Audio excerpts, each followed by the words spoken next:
March 14, 1945, 07:23. A jungle ravine 3 miles northeast of Zaluzon, Philippines. The man standing at the bend in the trail is 5 feet 7 inches tall. He weighs 143 pounds, the same weight he was when he left home 3 years before. His name is Private First Class Harold Thomas Briggs. Before the war, he loaded 50-pound grain sacks at the Morristown Grain and Feed Company in Morristown, Tennessee, for 35 cents an hour. He already carries a Bronze Star with Valor device and a Silver Star. He carries a Purple Heart with 1 oak leaf cluster. The Army gave him those for what he did at Guadalcanal and New Georgia, in jungles that looked a great deal like this one. In his hands is a Thompson M1A1 submachine gun, 30-round box magazine. Fires at 600 rounds per minute, 1 round every 1/10 of a second.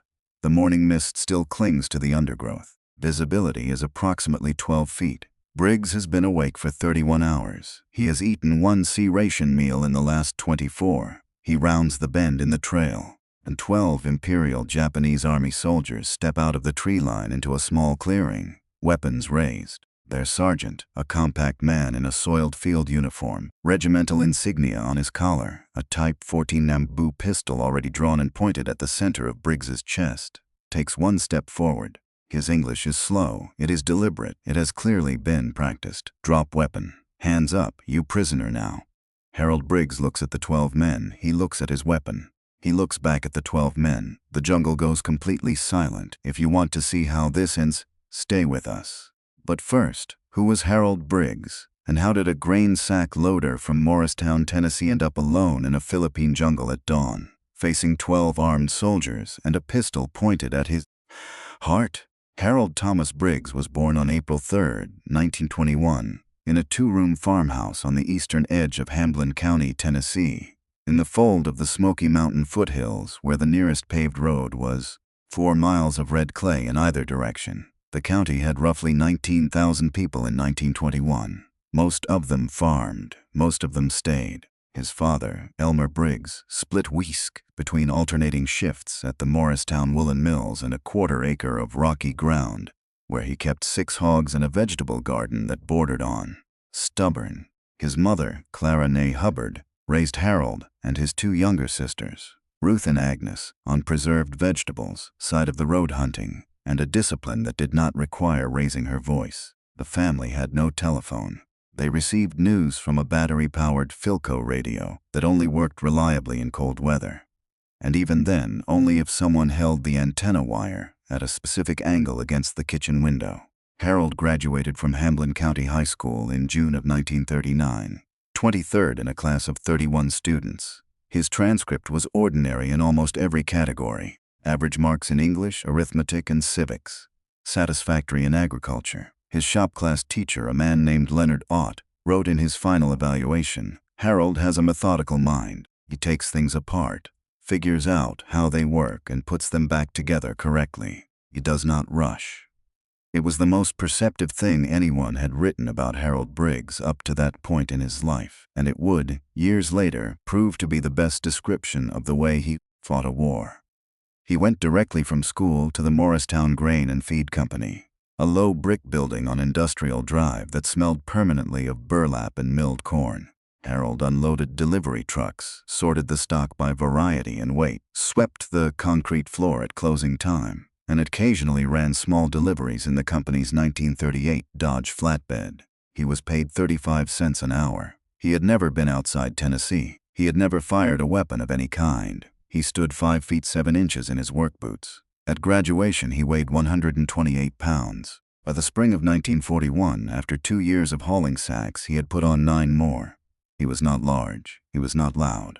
He was the kind of young man who got missed in a crowded room, not because there was anything wrong with him, but because he did not take up space that wasn't offered to him. He had a girl named Eunice Pratt, who worked the register at the Rexall drugstore on West Main Street. They had been seeing each other since the spring of 1939, 2 years without a formal understanding, which in Hamblin County in 1941 meant they were practically engaged, and just hadn't said so in front of a preacher yet. The Japanese attack on Pearl Harbor reached Harold via the Philco radio at 4:12 in the afternoon on December 7, 1941. His father was out checking the hogs. His mother was at the stove. Harold sat down at the kitchen table and listened to the entire broadcast without interrupting. When it was over, he stood up, put on his coat, and drove to see Eunice. He enlisted January 6, 1942. He did not wait for a draft notice. He drove himself to the recruitment office in Morristown in his father's 1936 Ford pickup, parked on the street, shook the recruiter's hand and signed his name. He was 20 years old. He weighed 133 pounds. He had never left Tennessee. His mother packed him a meal for the bus. His father shook his hand once, a single firm grip, and went back to the yard. Eunice stood on the front porch of the Rexall building in the cold and watched the pickup pull away. Harold did not look back in the mirror. Not because he didn't want to, because he'd already made the decision and looking back wasn't part of it. Basic training at Fort Meade, Maryland, revealed almost nothing remarkable about Private Harold Briggs. At first, he finished his first 3-mile run in the middle of the pack, which was not where the Army needed men to finish. He qualified expert on the M1 Garand on his second attempt, not his first. His drill sergeant, Sergeant First Class William L. Coker, a 15-year regular Army man from Columbus, Georgia, wrote the following in Briggs's first evaluation. Briggs, nothing exceptional on paper, watches everything, complains about nothing, does more than ordered, always quietly. The best kind of soldier is often the one you don't notice until you need him. Coker had seen a great many soldiers. He knew what to look for. The Army assigned Harold Briggs to Camp Shelby, Mississippi, in March of 1942, where he was placed in the 25th Infantry Division, the Tropic Lightning Division, whose shoulder patch showed a lightning bolt cutting through a taro leaf and whose soldiers had been based in Hawaii when the bombs fell on Pearl Harbor. By the time Briggs arrived at Shelby, the 25th had already deployed to Guadalcanal. He was joining a division that had already been to war. His regiment was the 35th Infantry Regiment. His company was Fox Company, F Company, 2nd Battalion. His platoon was the 2nd Platoon, 3rd Squad. The 25th Infantry Division trained for jungle warfare with a specificity that most other divisions did not. At Schofield Barracks, Hawaii, in the fall of 1942, Briggs went through 6 weeks of jungle warfare school, moving through dense terrain at night, reading ground by feel, maintaining silence under contact, and making decisions in compressed time when no officer was available to make them for you. He cross-trained on every primary weapon in the infantry arsenal: the M1 Garand, the .45 caliber M9111 pistol, the Browning automatic rifle, and the Thompson M1A1 submachine gun, which would later become his primary weapon. He qualified with all of them. He was promoted to Private First Class on December 1, 1942. The promotion came through because his section sergeant, Sergeant First Class Leonard Pope, a career infantryman from rural Arkansas, had recommended it 3 days before dying in a Japanese ambush on a ridge above Henderson Field.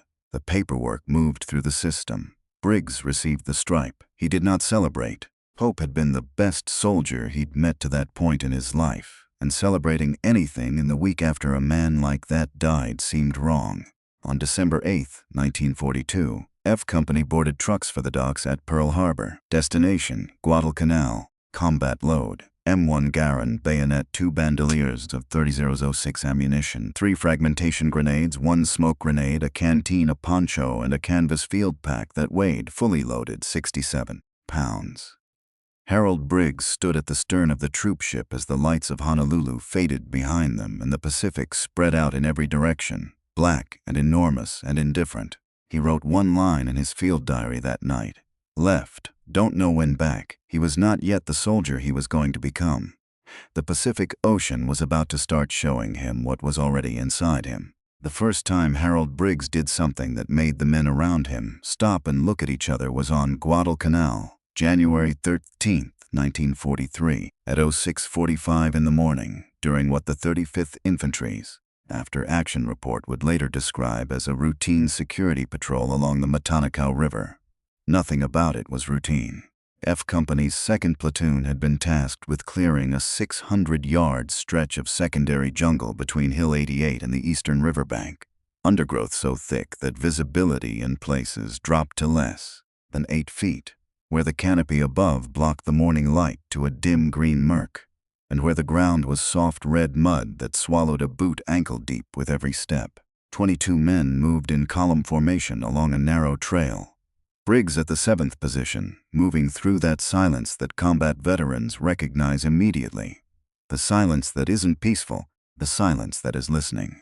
At 06:45, the man at point position tripped a wire. The explosion, a Japanese Type 93 anti-personnel mine, 200 grams of picric acid in a pressed steel housing, detonated at knee height. The point man, Private First Class Anthony Maruso of Cleveland, Ohio, was killed before the sound of the blast registered in anyone's ears. The second man in column took shrapnel through his left shoulder and dropped to one knee. The jungle on both sides of the trail simultaneously opened with rifle fire from at least 15 Japanese soldiers dug into prepared positions. Log-reinforced scrapes in the earth, sighted to cover the full width of the trail in both flanks. 3 Americans went down in the first 11 seconds. The column broke. Men dove for every piece of cover available, and in secondary growth this dense cover was everywhere and nowhere simultaneously. Briggs hit the ground behind a fallen hardwood tree approximately 2 feet in diameter. He pressed himself flat, assessed the situation in the way that Leonard Ott's shop class had inadvertently trained him to do, methodically, quickly, without rushing, and identified 3 critical problems. His squad sergeant, Sergeant First Class Luther Odom, was pinned in the open 15 yards ahead with no cover, and at least 2 firing positions bracketing him. The wounded man to Briggs' left was calling for the medic who was pinned at the rear of the column and unable to move forward. The fire from the right flank was heavier than the left, which meant the Japanese position on the right had more men or more ammunition. Briggs solved the right flank first. He crawled 12 feet through the undergrowth to his left, found a diagonal sight line through the vegetation into a Japanese firing position that the column's position hadn't exposed before, and put 4 rounds from his Garon through the gap. 2 of those rounds hit. The fire from that position stopped. He pulled back, reloaded, moved 9 feet to the right of his original position for a different angle. He pulled the pin on a fragmentation grenade, let the lever fly, counted 2, and threw it into the heaviest concentration of fire on the left side of the trail. The grenade detonated at ground level inside the Japanese position. The fire on the left stopped. Sergeant Odom moved. He crawled back to the column position, reached the second wounded man, and began pulling him toward the rear. The platoon regrouped, established a fire base, and called in 81mm mortar support from the Battalion Weapons Company. The Japanese position was suppressed by 07:30. Total elapsed time from first contact to withdrawal, 45 minutes. The cost, 3 Americans killed, 4 wounded. Of the 15 Japanese soldiers in the ambush, 6 were confirmed killed in action. The other 9 withdrew north into the jungle and were not pursued. Sergeant Odom's formal report on Briggs's actions, filed January 16, 1943, read in part, PFC Briggs, without orders and without waiting for direction, moved under direct enemy fire to suppress 2 separate enemy positions, allowing the column to regain cohesion, extract the wounded, and withdraw in good order. His actions directly prevented additional casualties. I recommend him for commendation. The Army awarded Harold Briggs the Bronze Star Medal with Valor device on March 4, 1943. He accepted the decoration, folded it into the bottom of his canvas pack, and said nothing about it to the men in his squad. 2 weeks later, he was back on patrol along the Matanikau. The war was not finished with Harold Briggs, not even close. The second time Harold Briggs did something extraordinary was 11 months later, on December 7, 1943, exactly 2 years to the day after Pearl Harbor, during the assault on a fortified ridgeline complex overlooking Munda Airfield on New Georgia Island, in an operation the 35th Infantry's regimental history would later describe simply as the hardest morning of the New Georgia campaign. Briggs noticed the date. He wrote it in his field diary in 2 words, 2 years. F Company had been attached to a joint task force given the objective of clearing a series of mutually supporting Japanese bunkers controlling the high ground above the airfield. The intelligence estimate entering the operation projected roughly 200 defenders. The actual number was closer to 340. Dug into a ridgeline honeycombed with log-reinforced bunkers sited to cover each other. meaning that attacking one directly drew fire from the two flanking it, and attacking either flank drew fire from the center. The ridge had been prepared over several months and was defended by men who had orders not to leave it. The assault began at 08. By 10:15, F Company had taken 14 casualties and was pinned at the base of the ridge. Every attempt to advance up the slope had been met with interlocking fire from at least 3 bunker positions simultaneously. Captain Richard Sayers, the company commander, called for additional support from the battalion's heavy weapons company. The support was 40 minutes out. Harold Briggs did not wait 40 minutes. He gathered 2 men, Corporal Dennis Webb from Akron, Ohio, and Private First Class James Lotto from Bakersfield, California. He carried 3 fragmentation grenades, 1 smoke grenade, his M1 Garand with 3 loaded 8 rounds, and a .45 caliber M9911 pistol he had taken from a dead Japanese officer 3 months earlier on Guadalcanal and had since qualified with the expert standard. His instructions to Webb were simple. Lay down fire on the left bunker, keep their heads down, don't stop. His instructions to Lotto were identical for the right bunker. To both men, he said one more thing. Don't follow me up. He went straight up the center slope alone. The incline was approximately 35 degrees. The undergrowth gave partial cover through the first 20 yards, then thinned considerably where earlier American artillery had stripped the vegetation. Briggs moved in short rushes, 6 to 8 feet at a time, using every available piece of terrain. A shell crater at the 8-yard mark, a shattered palm stump at 16 yards, a shallow fold-in, the ground at 24. Between each rush, he was exposed for approximately 1.5 seconds. Over the course of the 40-yard approach, that added up to roughly 9 seconds of exposure. 9 seconds during which 2 Japanese positions were actively trying to kill him, and during which Webb and Lotto were giving those positions better targets to focus on than a single small man moving in broken rushes up the slope. He reached the center bunker in 3 minutes and 40 seconds. He pressed himself flat against the external face, below the firing aperture. He pulled the pin on his first grenade, let the lever release, and counted 1 full second before inserting his arm through the aperture and releasing. He rolled left before the detonation. The bunker went silent in the same instant the explosion echoed off the ridge wall. He moved immediately to the next position, 15 feet to the right along the ridge face, and repeated the technique. He used his second grenade. Same result. The firing from that position stopped. From inside the second bunker's blast shadow, he could now see the firing port of a third position that had been invisible from the base of the ridge. A low slung emplacement 20 feet further, along the ridgeline, sighted specifically to cover the approach he had just used, and currently pouring fire into F Company's left flank at the base of the slope. He used his third grenade. He missed the aperture by 2 feet. The grenade detonated against the external earthwork. The blast did not penetrate the log reinforcement. The crew inside shifted all fire immediately to Briggs's position. He pressed himself flat into the red mud of the ridgeline, rounds cutting the air 6 inches above his back, and pulled the .45 from his holster. 3 seconds. The firing shifted left, tracking Webb. Briggs rose to one knee, moved 6 feet along the ridgeline face, reached the firing port, and put 4 rounds from the .45 through the aperture at a range of approximately 8 feet. The firing from that position stopped. From the base of the ridge, F Company heard it go quiet and moved. They took the ridgeline by 11:40. The action cost 19 American casualties across the company. The Japanese defending force sustained 47 killed in action and 12 captured. The 3 bunkers Briggs had neutralized accounted for the majority of American casualties sustained up to the moment he moved. Harold Briggs came off that ridge without a wound. Webb and Lotto were unhurt. Briggs, when asked by Captain Sayers how he had approached 3 active bunker positions alone and come back down the same slope, said, "Sir, I moved in the right places." Captain Sayers's recommendation for the Silver Star was filed that afternoon. The citation reads in part, "By his actions, Private First Class Briggs neutralized 3 fortified enemy positions under direct fire, enabling the company to resume its advance and achieve its assigned objective. His initiative and complete disregard for his personal safety were instrumental in the success of the mission and the preservation of his company." The Silver Star was awarded March 19, 1944. Briggs folded it into his pack alongside the Bronze Star.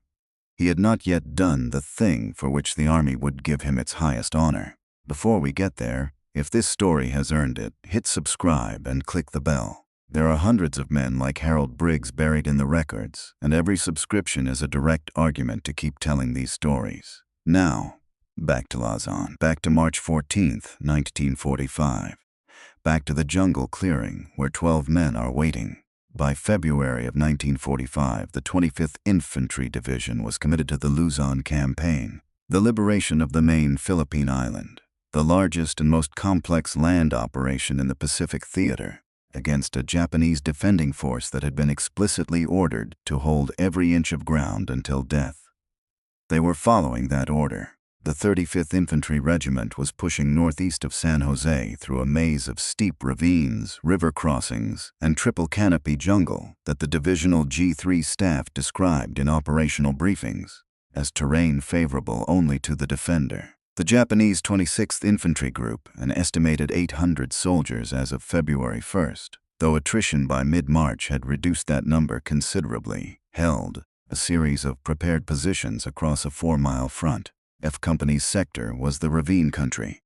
Deep cuts in the Philippine earth, walls of vegetation on both sides, trails that bent every 30 yards and concealed everything beyond the next turn. It was exactly the kind of terrain that rewarded patience and punished speed. By March 13th, F Company had been in sustained offensive operations for 11 consecutive days. The company had entered those 11 days with 112 men at strength. On the morning of March 14th, it mustered 78.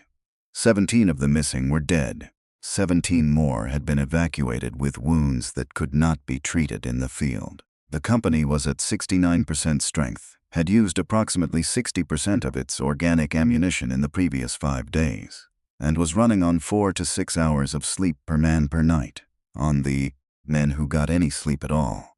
Harold Briggs had been awake for 31 consecutive hours. He had eaten 1 C-ration meal in the previous 24. He looked exactly the same as he always looked. At 6:30 on the morning of March 14, 1945, Lieutenant Donald Sears, a 24-year-old officer from Pittsburgh, Pennsylvania, who had been with F Company for 4 months and had quickly learned to trust Briggs the way experienced officers learn to trust men they cannot fully explain, assigned Briggs to lead a 2-man scout patrol forward of the company line. The objective: reconnaissance along a ridgeline trail, approximately 900 yards to the northeast, that divisional scouts had flagged the previous day as a probable withdrawal route for Japanese forces, being pushed southward from positions to the north. The mission was to observe, note, and report. No engagement unless necessary. The patrol, Briggs with the Thompson M1A1 submachine gun, and Private First Class Curtis Nash of Augusta, Georgia, with a standard M1 Garand. 2 men. That was it. They moved out at 07. The morning mist in the Philippine jungle in mid-March does not burn off with sunrise. It sits in layers, heaviest in the ravines, lighter on the ridgeline tops, present everywhere, reducing visibility in the dense growth to 15 feet in open sections, less than 10 in thickest undergrowth. Briggs moved point. Nash 8 feet behind, both men placing their feet with the deliberate care of soldiers who had learned that noise in the jungle is announcement, and announcement is invitation. At 07:15, the trail bent sharply through a section of particularly dense secondary growth. The vegetation pressed in from both sides. Briggs moved through it in a low crouch. Thompson held at the ready, muzzle slightly elevated.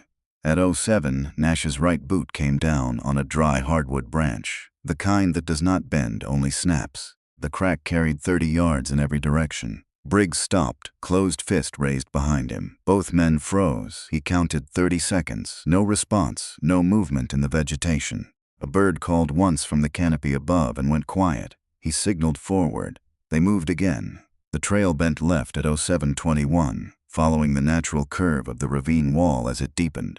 The bend was gradual, not a sharp corner, but a slow arc that opened, over 30 yards of movement, into a small natural clearing where the ravine floor widened and the canopy pulled back enough for morning light to reach the ground. It rounded the final curve of the bend at 07:23. He stopped moving. He stopped breathing. 12 Imperial Japanese Army soldiers occupied the clearing. They were members of the 26th Infantry Group. The regimental insignia was visible on the collar of the man nearest to Briggs, less than 15 feet away. They were in the act of breaking a temporary overnight camp. 2 men folding a green canvas communications tarpaulin on the far side of the clearing.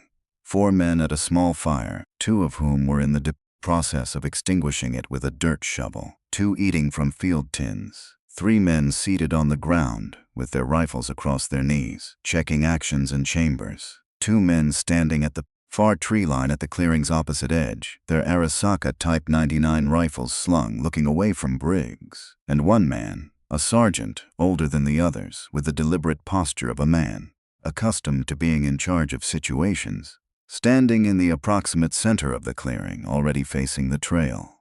The sergeant had his right hand resting on a holstered Type 14 Nambu pistol. He had heard the branch snap 9 minutes earlier. He had been waiting for 1 complete second. 1 second that Harold Briggs would later describe Lieutenant Sears as about the longest second I've had. Nobody moved. The clearing held its breath. 12 men looked at 1 man. 1 man looked at 12. The sergeant drew the Nambu. He extended it at arm's length, pointed at the center of Briggs's chest. His posture was not panicked. It was the posture of a man executing a planned action. His English, when he spoke, it was specific. It had been rehearsed. Drop weapon. Hands up. You prisoner now. Harold Thomas Briggs, 143 pounds, 23 years old. Grain mill worker from Tennessee. Bronze Star, Silver Star, Purple Heart with oak leaf cluster, looked at the pistol. He looked at the 11 men behind the sergeant.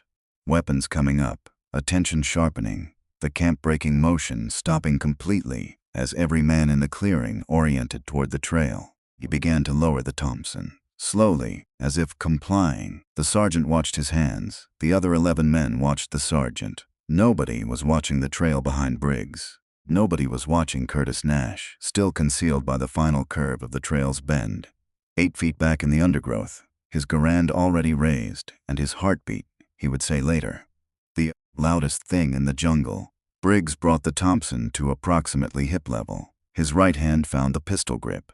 His left hand found the magazine well. His thumb found the safety. The Thompson M1A1 has an open bolt design. It fires from the open position at 600 rounds per minute, in the hands of a man who had been training with it for 2.5 years and fighting with it for 14 months. It does not require time to aim. It requires intention. Harold Briggs had made his decision before his hands moved. He fired. The first burst, 6 rounds, covering a sweep of approximately 4 feet from left to right, hit the sergeant and the 2 men directly behind him at the fire. The sergeant went down before the sound of the first shot reached the tree line. The 2 men at the fire went down before the third. Briggs stepped forward, into the clearing. 2 full steps, closing distance, changing his angle, denying the men at the edges of the clearing the concealment that the trees gave them.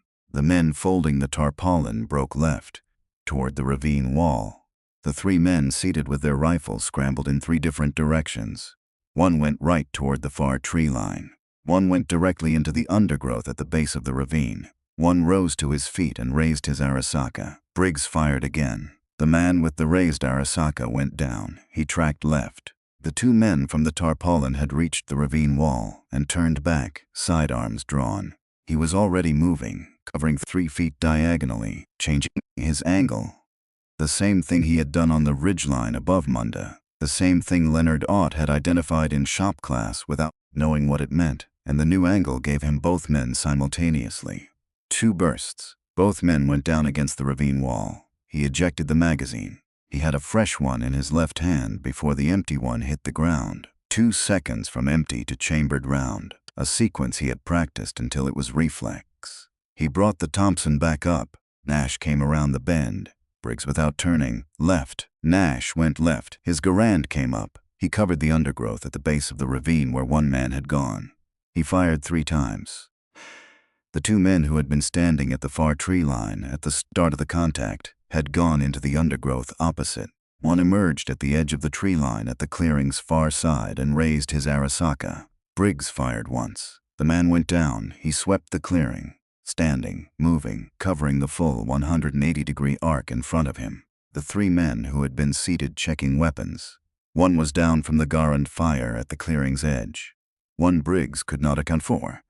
Gone into the tree line in the first seconds of the contact. One was still in the clearing, 40 feet away, prone, trying to bring his rifle to bear from a position behind one of the fire's extinguished stones. Briggs covered that ground in 5 seconds. He fired twice at a range of approximately 12 feet. He stopped. He swept again. He counted the figures in the clearing. He counted 11. The 12th. One of the two men who had been at the far tree line at the opening of the contact had gone into the jungle in the first 2 seconds and did not return. Harold Thomas Briggs stood in the center of that clearing in the Philippine jungle at 07:24 in the morning of March 14, 1945. He had fired the Thompson continuously for 43 seconds. He had 4 rounds remaining in the current magazine. He breathed. He walked to where Nash was standing at the edge of the clearing. "You hit," he said. Nash said he was not hit. Briggs said, "Call it in." He sat down on a fallen log at the clearing's north edge, set the Thompson across his knees, and waited for the radio response. He did not say anything else for the next 22 minutes. Lieutenant Sears arrived at the clearing at 07:46 with 8 men, a stretcher team, and a radio operator. What he found: 11 Imperial Japanese Army soldiers killed in action. 1 confirmed to have withdrawn into the jungle during the contact. Direction of withdrawal marked for follow-on patrols. On the Japanese position, maps of F Company's adjacent sector, a Type 94 field radio in operational condition, and a leather dispatch pouch containing documents that the 25th Division's G2 intelligence officer would later describe in writing as of significant operational value. Sears looked at Briggs for a long moment. "You do this alone?" Briggs looked at Nash. Nash covered the left. Nash had 6 confirmed. Nash would later clarify in the formal deposition taken for the Medal of Honor recommendation. "Briggs had the situation under control before I was fully out of the tree line. I covered 1 man in the undergrowth and 1 at the clearing edge. Everything else was Briggs." The after-action report, filed by Captain Sayers that evening, ran to 4 pages. The recommendation for the Medal of Honor, citing specific action on March 14, 1945, was attached. It was countersigned by Lieutenant Colonel James R. Whitfield, commanding officer of 2nd Battalion, 35th Infantry, who added in the margin in his own handwriting, "The facts as stated are accurate. I have interviewed both witnesses. Approve without reservation." The war, naturally, did not stop for paperwork. Harold Briggs returned to his platoon 3 days later. He fought through the remaining weeks of the Luzon campaign, 91 additional days of combat operations in terrain that the official history of the 25th Division would describe as among the most demanding of the Pacific Theater. In April of 1945, a Japanese Type 89 mortar round detonated 6 feet to Briggs's left during a night patrol, opening a 6-inch laceration across his upper left arm and driving a fragment against his 4th rib without penetrating. The battalion medical officer recommended evacuation. Briggs declined. He was treated at the battalion aid station at 02:15, returned to his platoon before first light, and was back on the line when the sun came up. He was awarded a 2nd Purple Heart for this wound. He accepted it and put it with the others. The 25th Infantry Division's Luzon campaign concluded June 30, 1945. Harold Briggs was present for the last operation. The formal Medal of Honor ceremony was held on April 11, 1946, at the War Department in Washington, D.C.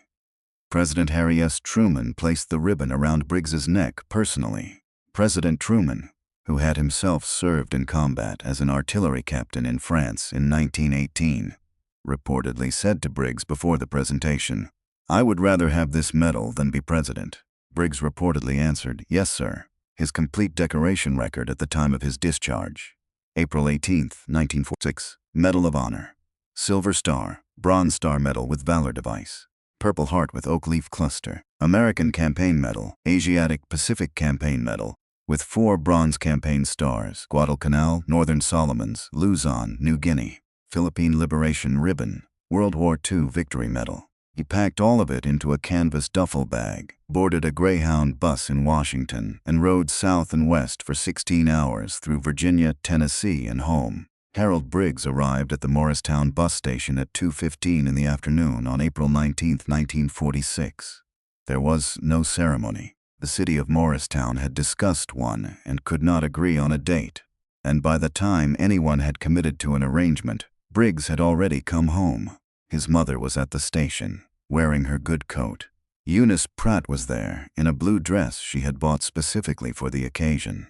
His father arrived 7 minutes after the bus, having driven the 1936 Ford, which now had 142,000 miles on it, from the farm in a hurry and parked badly 2 blocks away. 3 men from the Grain and Feed Company came, which meant the company essentially shut down Scovetown for the afternoon, because there were only 8 people who worked there. Harold shook hands, accepted the embraces that were offered, and did not give a speech. He was asked if he would give one by the owner of the feed company. He said he would rather not. He and Eunice married June 28, 1946, at First Baptist Church of Morristown. He wore his dress uniform because it was the best garment he owned. She wore her mother's wedding dress, taken in at the waist. The reception was in the church hall. 41 people attended. There was no dancing, per the conventions of the congregation, which Harold privately considered a reasonable policy. He reported to Morristown Grain and Feed the following Monday morning. He pulled the same 50-pound sacks. He swept the same floor. 2 of his co-workers had read about the Medal of Honor in the Morristown Citizen Tribune, which had run a brief article on the interior pages. Neither man mentioned it to him. After the first week, nobody at the company mentioned it again. Harold found this arrangement entirely suitable. He and Eunice had 3 children. Robert Thomas, born 1948. Linda Clare, born 1951. James Harold, born 1954. Harold coached Robert's Little League team for 7 years and attended every school event his children participated in. He took no other public role in the community. He declined the position of post commander at the Hamblin County VFW 3 times before agreeing to serve as a regular member. He attended post meetings. He did not speak at them unless specifically called upon. He drove veterans to VA appointments in Knoxville in his own car, on his own time at no charge, beginning in 1949. He did this for 23 years. He told no one he was doing it. His daughter, Linda, discovered the arrangement in 1965, when a man at the gas station where she was filling the family car mentioned that he'd seen her father driving disabled veterans to Knoxville and back for years. She asked Harold about it that evening at dinner. He said they needed a ride. He said nothing further on the subject. In 1967, the Hamblin County Veterans of Foreign Wars created the Harold T. Briggs Award for community service, given annually to a local veteran who performs sustained service to others without recognition or compensation. Harold agreed to have his name on the award only after the Post asked him 3 times across 2 years. When he accepted, he told the Post commander, "Give it to somebody who deserves it." The United States Postal Service officially designated the main post office building on West Main Street in Morristown, Tennessee, the Harold T. Briggs Post Office. by act of Congress in October of 1989. Harold was 68 years old. He attended the dedication ceremony. He wore a suit and tie. When the local congressman invited him to say a few words, he stood at the podium, looked at the gathered crowd, and said 4 words, "Thank you very much." He sat back down to extended applause and looked at Eunice, and she looked back at him, and he nodded once, and that was enough. Harold Thomas Briggs died on August 14, 2003, in Morristown, Tennessee, at St. Mary's Medical Center at 4:42 in the morning. He was 82 years old. The cause of death was congestive heart failure, complicated by pulmonary damage that physicians had noted in his records as far back as 1947, and that had its origin in a Japanese phosphorus grenade that detonated 12 feet from him during a night patrol on Luzon in May of 1945. A wound he had not reported at the time because he did not want his platoon to be down a man. Eunice was with him when he died. His son Robert and daughter Linda were in the room.